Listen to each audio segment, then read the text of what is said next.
marches comme un aveugle qui ne sait pas où il va. Tu marches comme un sourd qui n'entend.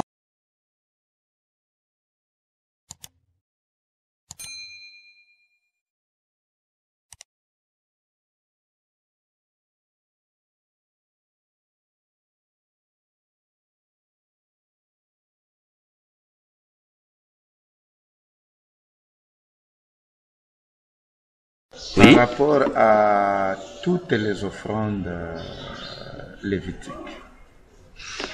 Ok, concernant toutes les offrandes lévitiques, le problème c'est d'abord comprendre le rôle de chaque offrande. Lorsque vous comprendrez le rôle de chaque offrande, vous les ramenez à la lumière du Nouveau Testament, vous allez comprendre leur signification. La plupart des offrandes données dans l'Ancien Testament avaient leur accomplissement sur Christ, en dehors de deux offrandes. Bon, lorsque je dis, bon, disons deux offrandes majeures. Bon, j'ai même trois offrandes majeures. Les actions de grâce, la dîme et les offrandes apportées pour la construction de la maison de Dieu, pour qu'il ne manque pas de nourriture. Ça, c'était des offrandes obligatoires. Leur raison était la dîme parce que ça servait, c'est pour donner à Dieu, et Dieu utilisait cette dîme-là pour payer les serviteurs. Les offrandes ordinaires qu'ils apportaient, c'était pour que la nourriture ne manque pas de la maison de Dieu et pour certains besoins de la maison de Dieu. Les actions de grâce en reconnaissance à Dieu. Les autres, offrandes de culpabilité, offrandes de pardon de péché, offrandes de ceci, avaient leur signification en Christ. Aujourd'hui, pour le péché, on n'a plus besoin d'amener l'offrande comment on appelle ça, le taureau, pour donner non. On sait que c'est Jésus. Aujourd'hui, pour la culpabilité, ah, je me sens culpabilisé, je dois amener. On n'a plus besoin d'amener chez Dieu. Les offrandes pour la consécration d'un enfant à Dieu, pour le premier-né, on n'a plus besoin d'amener pour les pauvres, tels que Marie a amené des tourterelles et autres. On n'en a plus besoin. Parce que nous savons que ces offrandes de la consécration d'enfants à Dieu, aujourd'hui on nous explique que la véritable consécration se fait avec l'Esprit de Dieu. Vous venez vous consacrer l'enfant par l'Esprit de Dieu. Dit Dieu, on le fait la prière, on te consacre, on te le donne. Voyez-vous? Donc, en étudiant chaque fonction ou rôle de chaque offrande, nous allons le retrouver dans le Nouveau Testament. Et dans la plupart des offrandes, Dieu disait souvent, vous mettez l'encens dessus. Soit si c'est pas l'encens, Dieu dit, vous allez mettre l'huile, de l'huile dessus, ou soit vous allez mettre le sel. Mais aujourd'hui, c'est pratique là, ça fait. Le sel, mais non! Mais l'encens là représente quoi? Apocalypse vous explique ce qui se passe au ciel. On dit, on utilise l'encens. Mais quelle est sa signification d'utilisation de l'encens? On dit, ça représente la pureté. Parce que l'encens exalte une bonne odeur. Et ça représente la pureté. Voyez-vous? Aujourd'hui, vous êtes restés dans... Nous sommes demandés d'être purs. Voilà. C'est l'encens. Donc cette pureté-là, tu sors... On l'appelait des encens. Voilà. Et non brûler maintenant des voilà. encens. Voilà pourquoi dans 2 Timothée 3, Paul disait que dans le monde, on a deux types de personnes. Il y a ceux qui sentent l'odeur de la vie et ceux qui sentent l'odeur de la mort. Mais pour l'odeur de la vie, nous le sentons, on dit parce que nous avons revêtu Christ qui est la vie. Donc, le Christ est notre encens. C'est-à-dire que nous marchons, voilà pourquoi quelque part encore Paul dit, on doit sentir en nous l'odeur de Christ. C'est ça l'odeur de la vie, c'est ça l'encens. Donc, si tu n'as pas Christ, autrement dit, si tu n'as pas la sainteté de Christ, ta prière, ce sera une mauvaise odeur. Dieu ne coûte que la prière qui a l'encens. C'est pourquoi je crois David, dans le Psaume 42 ou 41, je crois le verset 1 à 2, David disait, Seigneur, que ma prière soit comme l'encens du soir. Voyez-vous? C'est l'encens. C'est ça l'image de l'encens. La pureté. Où se situe l'offrande nous appelons, dis-nous, serviteur? Oui, du prophète. Bon, du prophète, oui, mais sceller la parole. D'accord. Là aussi, il y a problème. On dit, c'est la bonne. C'est très simple, non? C'est très simple. J'ai toujours dit aux enfants de Dieu. Aujourd'hui, on prend ça dans Galates 6.6. D'accord, on prend Galates 6.6. On va le lire, Galates 6.6. Enfin, mets-toi déjà à la page. Je pose moi la question simple, papa. Dieu dit, vous serez justifiés par vos paroles. Et vous serez condamnés par vos paroles. Nous avons la parole de Dieu qui est là. On dit aujourd'hui, on a vu dans la Bible, Jésus a prêché. Papa, vous avez vu quelqu'un qui est venu sceller la parole? Dit Jésus, j'ai scellé, je mets l'argent le front, j'ai scellé la parole de Jésus. Jésus disait aux gens, le scellement de la parole, Jésus disait aux gens, pratiquez, c'est ça le scellement. Maintenant, imaginons-nous, quelqu'un a prêché, la parole t'a plu. Tu dis, je vais sceller cette parole. Est-ce que tu comprends d'abord ce que tu dis, le mot sceller la parole? Tu comprends ce que tu avais dit? Papa, moi j'aime le dictionnaire. Papa, prends d'abord le dictionnaire, montre-nous, parce que, prenons le dictionnaire sur le mot sceller la parole là. Prenons le mot sceller, ça veut dire quoi sceller? Avant que nous rentrions dans la profondeur des choses. S-C. S-C. Deux L. Voilà. On dit Marqué un sceau. Ok. Apposé, appliqué par autorité de justice. Ok. Ou encore.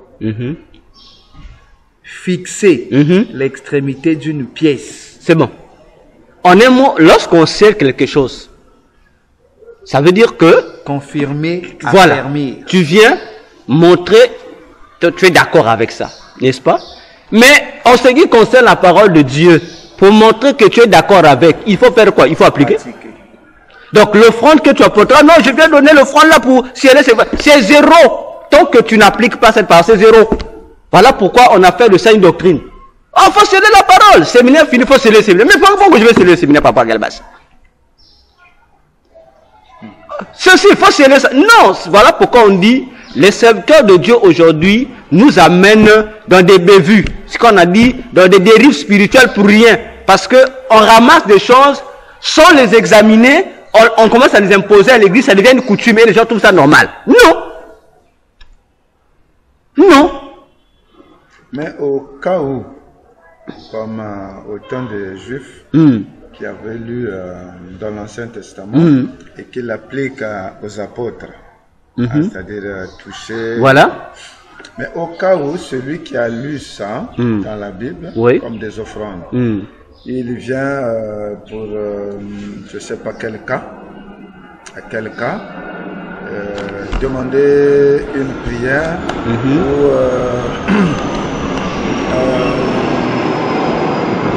ou pendant la prière on lui dit à toi ton cas tu dois recevoir une délivrance et qui après présente une offrande, c'est-à-dire sans qu'on lui demande, il présente une offrande. Ok. Quelle est la conduite à tenir donc? Ça s'appelle action de grâce. Tout court. Donc les autres chimiques que les gens font pour déformer, ça s'appelle action de grâce. Je suis venu, on a prié pour moi. Et je dis, je vais rendre mon action de grâce. Je viens, j'ai action de grâce de deux manières. Je viens, je dis, Seigneur, merci, tu m'as délivré. C'est fini, j'ai agréé. Ou j'ai dit, bon, je vais faire suivre mon action de grâce avec une action encore physique. C'est pourquoi l'apôtre Jean nous disait, on aime de deux manières, par la parole et par des actes. Voyez-vous? Les actions de grâce, nous le faisons. Dieu merci, merci. Dieu l'écoute. Dieu veut la reconnaissance. Imaginons-nous, pasteur. Là, Jésus dit, un jour, il y a eu 10 lépreux qui sont venus le voir. Il les a guéris. Mais il n'y a eu qu'un seul qui est venu lui dire merci. Avait-il amené l'offrande à Jésus? Il est venu dire à Jésus merci. Jésus a dit non. Oh, fallait mener. Moi, action de grâce, ça va casser. Non. Jésus a accepté. C'est la reconnaissance. Tu reconnais, Seigneur, merci. Si tu vas accompagné d'une action de grâce, d'une offrande physique, c'est toi. Mais aujourd'hui, même dans les actions de grâce, l'action, parce que les gens parfois ne comprennent pas le mot action de grâce. C'est un acte de reconnaissance et l'action de grâce est volontaire. Mais aujourd'hui, c'est devenu une imposition. En priant, il faut amener l'action de grâce. Non. Ça, c'est devenu une imposition, c'est plus l'action de grâce. C'est celui qui reconnaît, il est conscient, bon, c'est moi qui dois faire. Mais lorsque vous l'imposez, il n'impose plus selon lui. Il apporte l'ordre parce qu'on lui a imposé et il importe. Et ce n'est plus selon son cœur. Et Dieu n'agrée pas ça. Enseignez aux gens d'être reconnaissants. Mais ne faites pas de ça une imposition. Non, il y a une différence. Pasteur, vraiment, il faut apprendre à être reconnaissant. Lorsque Dieu, il faut être reconnaissant. Et tu expliques, la reconnaissance peut se faire en parole comme en action. Ah, la personne est éduquée. Et pourquoi être reconnaissant? Vous expliquez, bon, vous n'expliquez rien. C'est devenu, comme on dit, une loi, une obligation. On prie pour toi, enveloppe. On fait ceci, enveloppe.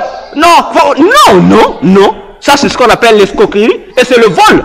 C'est le vol dans la maison de Dieu. C'est pourquoi dans l'église aujourd'hui, la puissance de Dieu n'est plus. Parce que il y a des pratiques que nous faisons qui énervent le Saint-Esprit et il peut plus agir.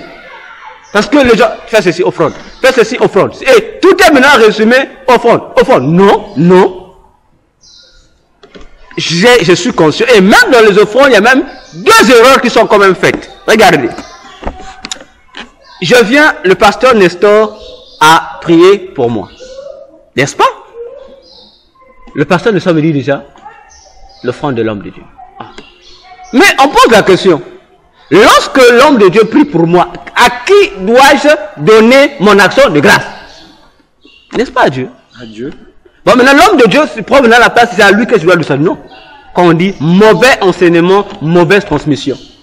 Je prends mon offrande, je viens donner à Dieu qui m'a guéri. Je viens, je dépose au palais de l'église, moi je dis c'est Dieu qui a donné. Même si c'est le serviteur qui va s'en servir. Mais ça regarde la fonction de Dieu, son église. L'enseignement doit dire voilà. que c'est à Dieu que Dieu me dit d'apporter dans sa maison. C'est comme les offrandes. Nous n'apportons pas les offrandes à l'église pour le pasteur. Nous, on vient donner à Dieu. On dit c'est la maison de Dieu, c'est pas la maison du pasteur. Je viens donner à Dieu. Dieu a son organisation dans l'église. La manière ils vont gérer, ça leur regarde. Moi, je sais que j'ai donné à Dieu. Maintenant, si je veux donner au serviteur de Dieu, je ne peux pas prendre l'action de grâce à Dieu, je donne. Non. L'action de grâce au serviteur, ça c'est autre chose. Je viens, je dis, pasteur Nestor, ça c'est pour Dieu, ça c'est pour toi. C'est différent. Mais aujourd'hui, les actions de grâce qui devaient être données à Dieu sont données au pasteur. Et Dieu ne reçoit plus rien. Voilà la confusion. Alors, c'est pas comme ça que les choses doivent se faire. À Dieu, à l'homme, à l'homme. Donc la dîme peut être donnée directement au serviteur. Mais déjà, non, ça encore c'est une grave erreur.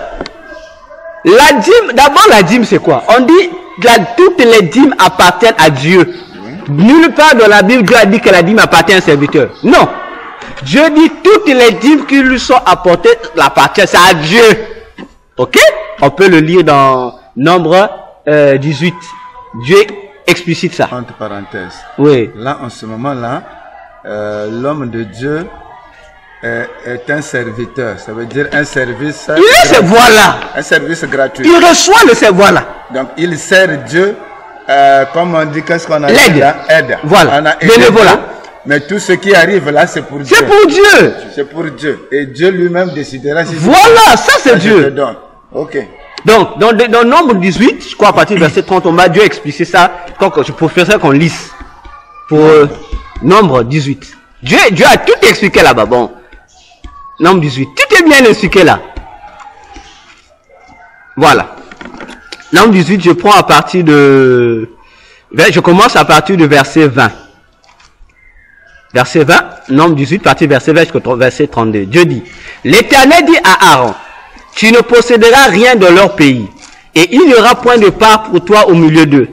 C'est moi qui suis ta part et ta possession. Je reprends cette phrase-là. À partir du verset Nombre 18, verset 20 jusqu'au verset 32. Okay. Je reprends ma lecture. L'Éternel dit à Aaron, tu ne posséderas rien de leur pays, et il n'y aura point de part pour toi au milieu d'eux, c'est-à-dire le peuple. C'est moi qui suis ta part et ta possession au milieu des enfants d'Israël. Donc Aaron devait jouer le bénévolat et les autres sacrificateurs. Je donne comme possession aux fils de Lévi toute la dîme en Israël pour le service qu'ils font, le service de la tente d'assignation. Parce que vous m'écoutez, c'est Dieu qui parlait. Là, c'est dans leur fonction. Oui, Dieu dit. Là, maintenant, là, je comprends. Dans le travail. Là, dans le travail. Des serviteurs, des fonctionnaires, en fait. Dans voilà. Le travail, des ministres. Voilà, il continue. Là, c'est Dieu qui est en train de payer. Voilà. Il dit, les enfants d'Israël n'approcheront plus de la tente d'assignation, de peur qu'ils ne se chargent d'un péché et qu'ils ne meurent. Les Lévites feront le service de la tente d'assignation. Ils resteront chargés de leurs iniquités, c'est-à-dire du peuple. Ils n'auront point de possession au milieu des enfants d'Israël. Ce sera une loi perpétuelle parmi vos descendants. Je donne comme possession aux Lévites les dîmes que les enfants d'Israël présenteront à l'Éternel par élévation. Pas présenteront à l'homme de Dieu. À l'Éternel par élévation. C'est pourquoi je dis à leur égard, ils n'auront point de possession au milieu des enfants d'Israël. L'Éternel parla à Moïse et dit, tu parleras aux enfants aux Lévites. Tu leur diras, lorsque vous recevrez des enfants d'Israël la dîme que je vous donne de leur part comme possession, vous en prélèverez une offrande pour l'Éternel, une dîme de la dîme. Et votre offrande vous sera comptée comme le blé qu'on prélève de l'air, comme le mou qu'on prélève de la cuve. C'est ainsi que vous prélèverez une offrande pour l'Éternel sur toutes les dîmes que vous recevez des enfants d'Israël, et vous donnerez au sacrificateur Aaron l'offrande que vous en aurez prélevée pour l'Éternel. Sur tous les dons qui vous seront faits, vous prélèverez toutes les offrandes pour l'Éternel. Sur tout ce qu'il y aura de meilleur, vous prélèverez la portion consacrée. Tu leur diras, quand vous en aurez procédé, je peux même m'arrêter par là. Vous comprenez, pasteur, comment est la procédure? Je dis, les enfants d'Israël m'apporteront à moi l'Éternel, et moi, à mon tour, dans ce qui concerne l'organisation, je vous donne. Vous prenez ça. Vous aussi, lorsque dans ce que moi je vous ai donné, vous devez prélever une offrande, vous donnez au souverain sacrificateur. Et on dit, lorsque dans la dîme que les sacrificateurs reçoivent, eux aussi doivent prélever leur dîme, ils donnent à Dieu. Et on dit, la dîme des sacrificateurs, eux aussi doivent donner leur dîme. Par rapport à ce qu'ils reçoivent, c'est appelé la dîme des dîmes. Mais ça, en ce moment-là, on donne à qui? Mais à Dieu, toujours à Dieu. Ça veut dire que ça revient à l'église. Oui, c'est l'église. Donc, le peuple apporte la dîme. Vous recevez, dans le dîme d'après, vous prélevez vos dîmes. Vous recevez tout. Vous ne savez pas la règle, vous donnez aussi à Dieu. Tout est versé à l'église. Mais aujourd'hui, on n'a pas le souverain sacrificateur. Et on a. Donc c'est Jésus, le sacrificateur. Donc, non, si j'allais dire par rapport aux hommes. C'est Jésus. C'est Jésus. Il est le sacrificateur. Voilà. Dans l'église aujourd'hui, un pasteur ne peut pas se dire c'est lui le sacrificateur. C'est un banni. Le souverain sacrificateur, dans l'église, tu donnes ton offrande comme tout le monde. Il prélève l'offrande de l'Éternel. C'est un salaire. C'est un salaire. Le peuple apporte leur salaire. Donne à Dieu. Dans le salaire du peuple, toi aussi tu relèves ton salaire. Tu payes aussi la dîme comme tout le monde. Aujourd'hui, combien de pasteurs payent-ils la dîme? Il dit, je vais payer à qui? Oh, pasteur. Tu veux le sacrificateur? Il y en a soi-disant qui donnent à ceux qui les ont consacrés. Mais c'est écrit où? On dit ici, les sacrificateurs qui prélevaient donner au souverain sacrificateur. N'est-ce pas? Et notre souverain sacrificateur, c'est Jésus. Jésus, c'est lui, mais donc, vous donnez sans parler de l'église. Est-ce que dans notre cas, voilà, par exemple, le jour où le pasteur Sylvain, par rapport au nombre des églises qu'on aura, lui, il se met au-dessus de tous les pasteurs. Ça veut dire, moi, ici, par exemple, si je suis ici, je reçois les dîmes. Oui. Je reçois les dîmes. Est-ce qu'en prélevant ma dîme, je donne à lui comme... Non. Comme étant au-dessus? Non. Mais puisqu'il n'a pas, comment dire, il n'a pas la gérance d'une église directe et il est prend donc la place du visionnaire. Prend donc la place du visionnaire. Donc, il n'a pas une église où il gère directement, mais il coordonne les pasteurs de son, entre parenthèses. Oui, de ces églises. Et donc, est-ce que ne serait-il pas convenable que les églises, les pasteurs qui sont dans les églises perçoivent les dîmes et prélèvent la dîme de la dîme pour donner à lui qui devient comme le visionnaire de l'église? Non, c'est pas possible. C'est pas possible. Parce que la dîme n'est pas d'abord donnée à un homme de Dieu. C'est Dieu. On donne à Dieu. Donc on vient, on dépose à l'église. Voyez-vous, nous venons. Et c'est le service de l'église qui récolte, qui met à part, qui voit par rapport au... Donc, les hommes apportent les dîmes dans l'église. Voilà pourquoi dans Malachie 3, si on prend à partir, je crois, comment vous l'appelez ça, le verset 18, non? Ou, je crois, bon, c'est Malachie 3, verset 10.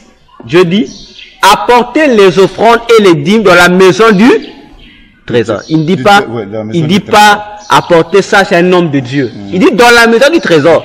Qu'est-ce qu'on appelait la maison du trésor? C'est ce qu'aujourd'hui nous appelons la trésorerie. En fait, dès que ça venait, il y avait des sacrificateurs qui géraient ça. Voyez-vous? Alors, les hommes de Dieu, le visionnaire, a bâti dans ses églises. Ok? Il est le visionnaire. Alors, il y a des églises aujourd'hui, on voit, si toutes les cellules ouvertes par le visionnaire, chaque fin de mois, doivent envoyer leur dîme chez le pasteur, le visionnaire. Il dit c'est son salaire. Ah, on dit par rapport à quoi il base ton salaire? Ils doivent envoyer. Ils doivent lui envoyer l'argent, chaque fin de mois. Alors non, c'est l'escroquerie et c'est le vol. La dîme, on dit, c'est le salaire des serviteurs de Dieu. Ok? Lorsqu'on perçoit la dîme, on voit la dîme, peu importe, si la dîme dans l'église, prenons si dans l'église il y a 1000 serviteurs. Et je veux préciser, même dans cette affaire des dîmes, les églises font même la pagaille.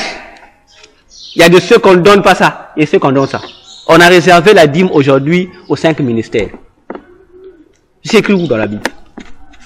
Dieu, lorsque Dieu a institué ça, Dieu n'a pas dit que c'était réservé, puisque dans le temps de Dieu, on avait 2 catégories de serviteurs. Il y avait des serviteurs qu'on appelait des sacrificateurs. Il y avait des serviteurs qu'on appelait les lévites. C'est-à-dire c'était des aides. Bon, les lévites, on les appelait des aides sacrificateurs. Les Israéliens sont des sacrificateurs. Mais lorsque Dieu, dans le temple, Dieu les séparait. Les sacrificateurs et les lévites. Mais les deux étaient des sacrificateurs. Dieu n'a pas dit la dîme était réservée à une catégorie. Dieu, c'est pour eux tous. Ok? Alors, dans l'église, n'y a-t-il que les 5 ministres qui sont les serviteurs à l'église? Ou n'y a-t-il que le visionnaire qui est serviteur? Parce que je connais des églises où le visionnaire dit que les dîmes appartiennent à lui. On donne, c'est lui qui prend, c'est pour lui. Alors qu'on dit c'est pour tous les serviteurs de Dieu. C'est pourquoi, je crois dans 1 Corinthiens 9, Paul disait, si je ne me trompe pas, Paul disait, oui c'est 1 Corinthiens 13, et non 1 Corinthiens 9 je pense, on va vérifier, pour ne pas que 1 Corinthiens 9, il y a quelque chose que Paul disait. On va aller vérifier, je cherche le passage. Là, oui, 1 Corinthiens 9, si je prends le verset 13, non, commençons même, je reprends même au début, verset 7.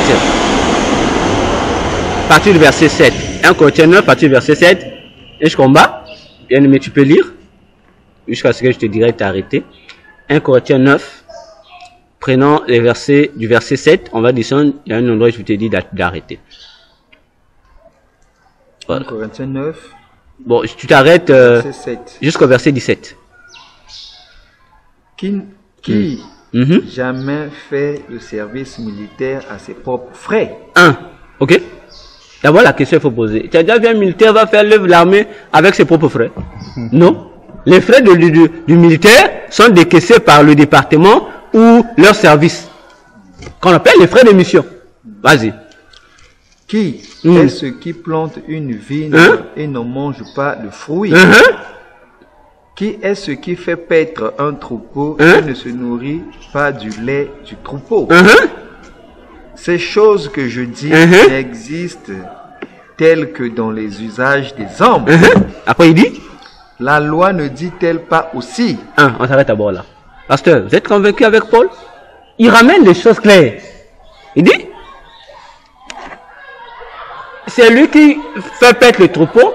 Il bénéficie de quoi? Les mêmes troupeaux, n'est-ce pas? Et il dit ici, ce que je dis là, ça existe seulement dans la loi des hommes. Il dit non, même la loi de Dieu en parle là. Il s'en parle de ce continuer la lecture. Car il est écrit dans la loi de Moïse, tu ne muselleras point le bœuf quand il foule le grain. Dieu se met-il en peine des bœufs? Ou parle-t-il uniquement à cause de nous? Là d'abord, c'est un instant. On connaît ces versets de la Bible. Dieu a dit, mais on va maintenant réfléchir. Dieu disait ça pour s'inquiéter du bœuf. On dit non. C'était un langage. Et Paul explique. C'est pour nous. En fait, c'est un message que tu voulais transmettre. Continue. Oui, c'est à cause de nous qu'il a été écrit que celui qui laboure doit labourer avec espérance. Et celui qui foule le grain, foulé avec l'espérance d'y avoir part. Ok.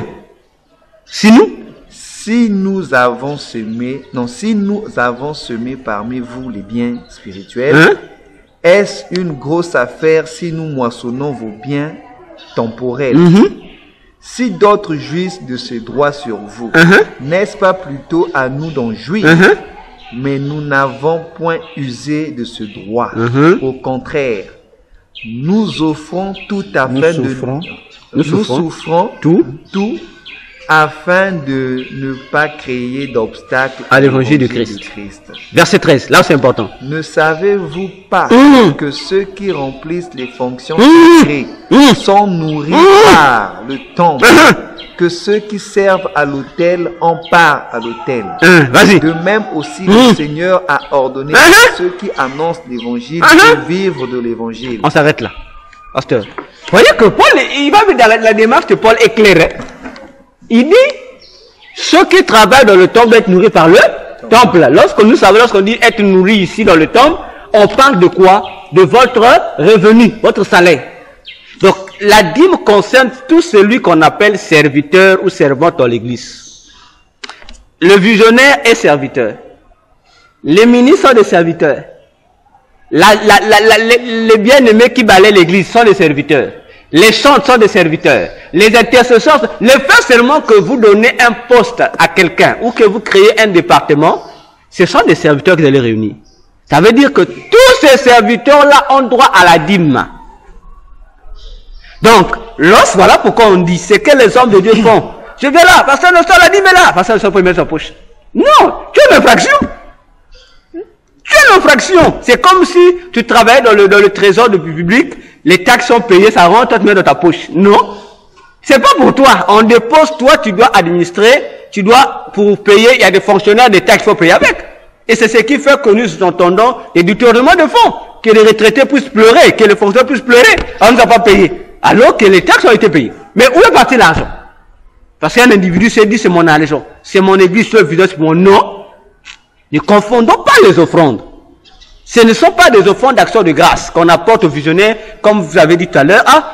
Par rapport à, on a reçu des dons et autres, des offrandes, l'église a pensé faire un don ou une offrande d'action de grâce aux visionnaires. Ça, c'est autre chose. Mais lorsqu'il s'agit de la dîme, les églises, hommes de Dieu, s'il vous plaît, laissez faire le partage commun, le partage qu'il faut.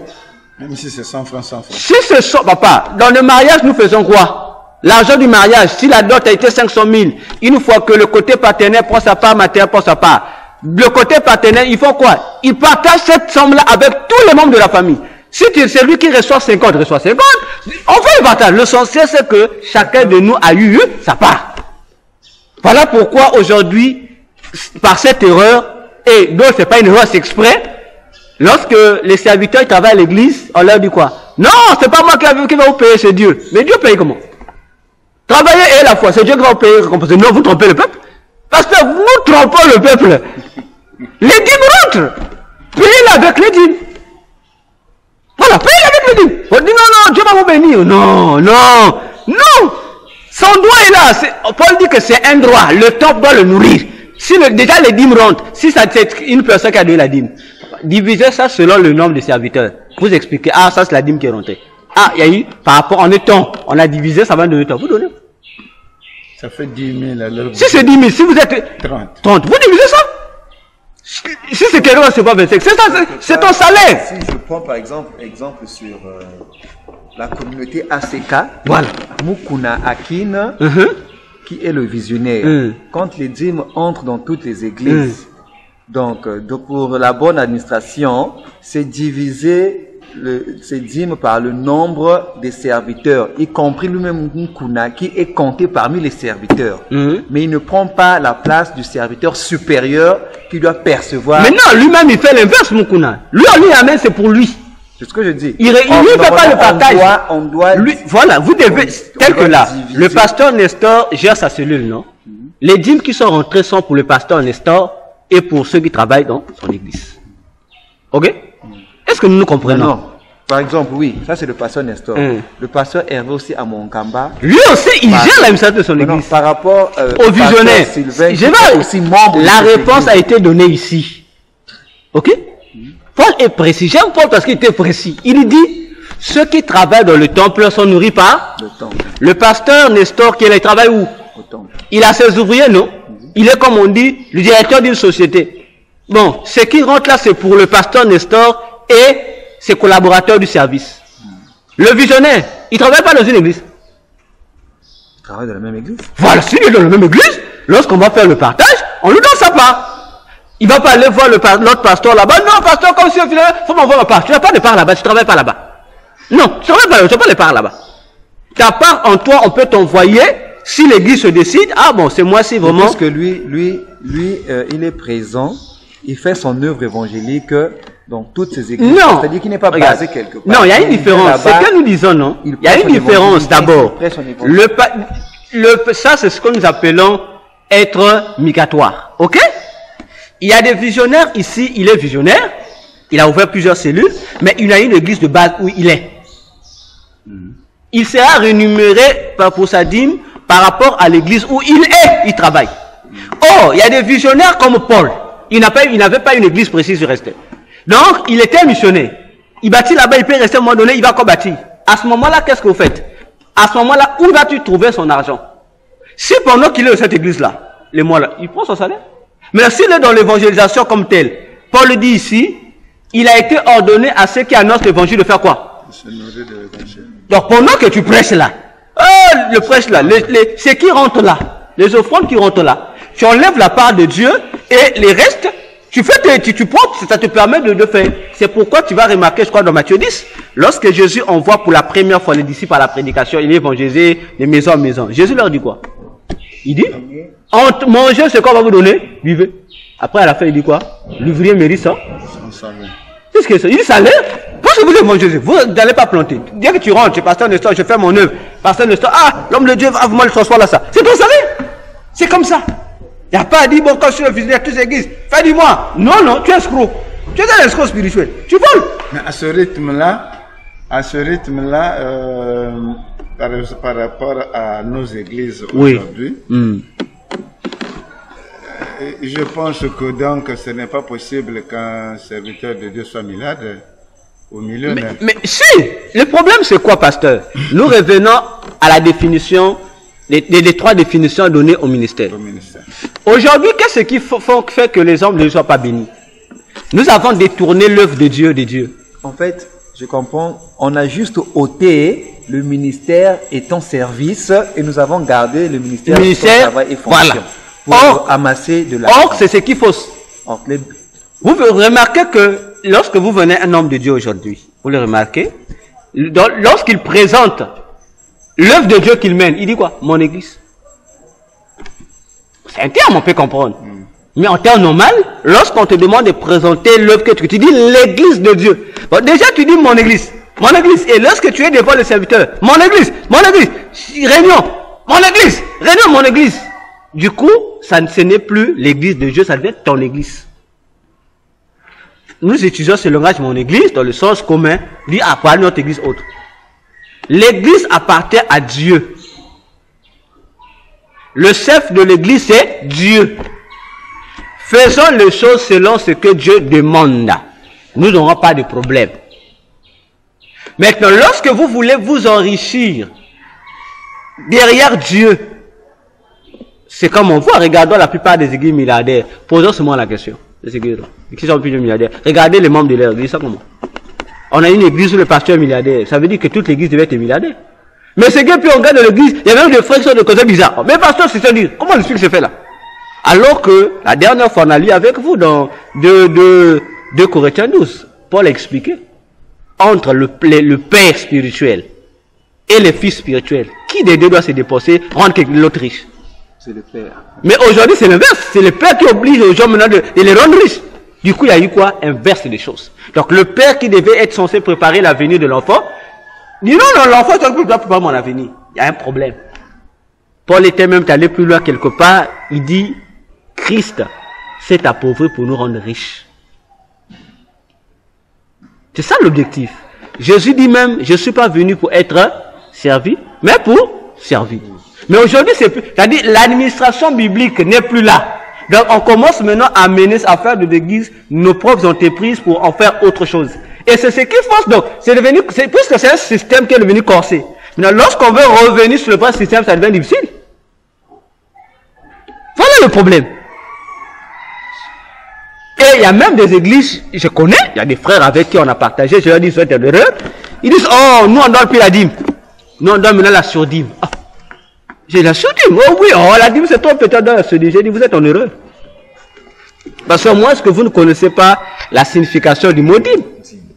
Si Dieu avait besoin de la surdîme, Dieu dit, vous donnez la dîme. 1/10. Bon, le fait que vous donnez la dîme, le plus, ça veut dire c'est pas la dîme. Vous donnez autre forme, c'est pas la dîme. Dieu sait que votre église ne donne pas la dîme. Dieu n'est pas bête, il sait pourquoi il a mis le 1/10. Dieu n'est pas bête. Bon, vous dites non, on donne le au-dessus. Donc vous êtes bête. Donc entre vous et Dieu, qui est plus sage que l'autre? On se complique les choses alors que mais papa, lorsque je parle beaucoup là, c'est que les gens me trouvent que y a les hommes de Dieu qui ne veulent plus m'adresser à parler de ces choses-là. Alors je dis seulement, revenons à ce qui est écrit. Très simplement, on a dit à Moïse, tu construiras sur le modèle que tu as vu.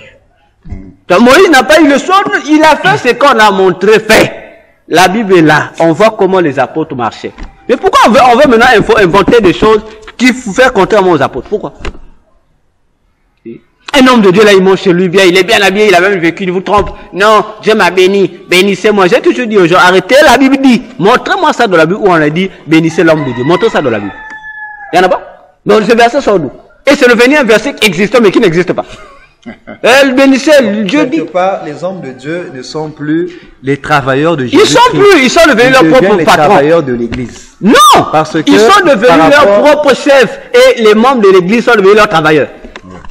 C'est ça. Ils deviennent les chefs. C'est maintenant Dieu. Comme dit le frère Patrice. Voilà, les pasteurs patrons. C'est ça le problème. Donc on oublie Dieu, c'est maintenant lui. Non! Paul a bâti plusieurs églises. Et Paul s'est toujours à vérifier comment se fonctionnent ces églises. Il a même parlé qu'il a dit, ce sont mes droits. Je n'ai pas fait cas de ça. C'est ce qui manque avec si on regarde dans les églises ici. Pasteur, vous voyez pas, les églises vont fermer ici. Il y a des pasteurs qui disent, oh, voilà. Et c'est pourquoi on dit, dans la Bible, il y avait ce qu'on appelait les anciens. Bon, entre guillemets, parce que les anciens des églises aujourd'hui, je ne vois pas leur rôle. Ils confondent les choses. Un ancien, lorsqu'on dit les anciens, c'était des surveillants des églises. Ils venaient surveiller comment fonctionnent les églises. Vous n'êtes pas encore... C'est comme les inspecteurs. Vous n'êtes pas correct, on vous ramène. Voyez? Parce que chaque offrande à l'église doit être respectée. Et nous confondons tout. L'offrande d'action de grâce, on confond avec les collectes. On confond ça. Collecte, c'est autre chose. Ah, on va collecter, oui, il y a un besoin ici. Ça, c'est autre chose, c'est dans la Bible. Ah, quand vous avez un besoin. Donc, hors les offrandes... Ça n'a rien à voir. Vous pouvez faire... Et c'est cet amalgame que les gens confondent. L'offrande ordinaire, comme on dit, autre chose. Collecte, c'est autre chose. Il y a un besoin d'urgence, on fait les collectes, c'est autre chose. Les dons aussi, autre chose. Les dîmes aussi, autre chose. Les actions de grâce aussi pour Dieu, autre chose. Les actions de grâce pour l'homme de Dieu, c'est autre chose. Tu veux faire un don à l'homme de Dieu. Ah, reconnaissance à l'homme de Dieu. Ça n'a rien à voir avec Dieu. Ah, l'homme de Dieu m'a prié pour moi. Ah, je viens être... Donne d'abord à Dieu, et puis tu vas donner à l'homme de Dieu. Là, il n'y a pas de problème. Il n'y a pas de problème. Donc, les dîmes, tous les serviteurs doivent en partager. Combien dans les églises ici on prend soin des serviteurs d'abord? Un serviteur a droit à un salaire. D'abord même dans le boulot, on a quoi? On a des salaires, on a des primes. Comme nous avons défini le ministère étant voilà. Travail. Mais déjà les dîmes on donne bas. C'est pour le pasteur ou c'est pour le ministre. Mais les primes, vous donnez. Les serviteurs qui vont travailler ici, on ne lui donne même pas l'argent du transport. Oh, Dieu va te bénir. Oh, l'église n'a pas l'argent. Ah. Mais vous vous moquez de Dieu comment? Mais le peu qui est rentré aux offrandes là, donnez, même si ils sont nombreux, efforcez-vous à les donner sans ce code, ça permet au moins le transport. Bon, on lui donne rien. On dit, il faut seulement la foi, frère. Mais s'il fuit l'église, vous allez dire qu'il est rebelle? Non, le paradoxe dans tout ça. Attends.